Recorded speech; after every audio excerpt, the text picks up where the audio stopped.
Guys, we spent countless hours building this 69 Chevelle for one lucky winner. Everything's been touched on the car, top to bottom. We started with a beautiful, original, low mileage 69 Chevelle. So check out in the next few minutes while we go through all the steps of what it took to bring you what you see here.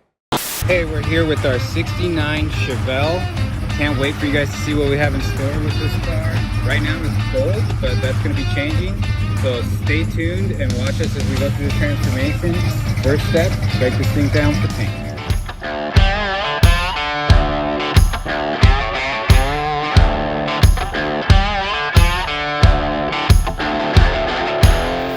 We're here at SB Auto Body and Paint, checking out some of their killer work on you guys' next giveaway car, the Chevelle.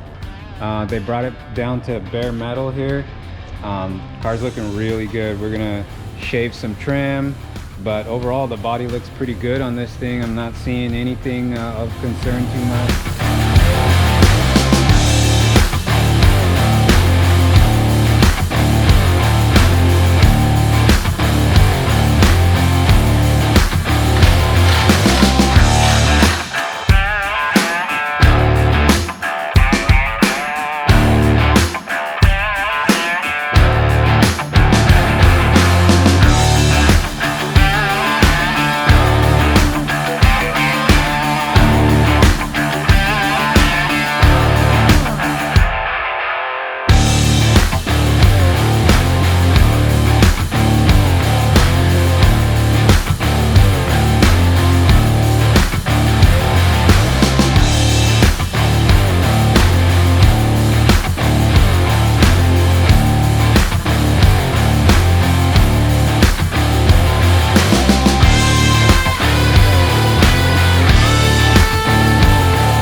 Look what we got back here. Yes, sir.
right, guys, so we do have a couple videos that have more in-depth details. That's the build video and another time lapse of the build. So if you're interested in seeing more, check those videos out. And as always, you can get your chances to win this car plus $50,000 in cash at restomods.com.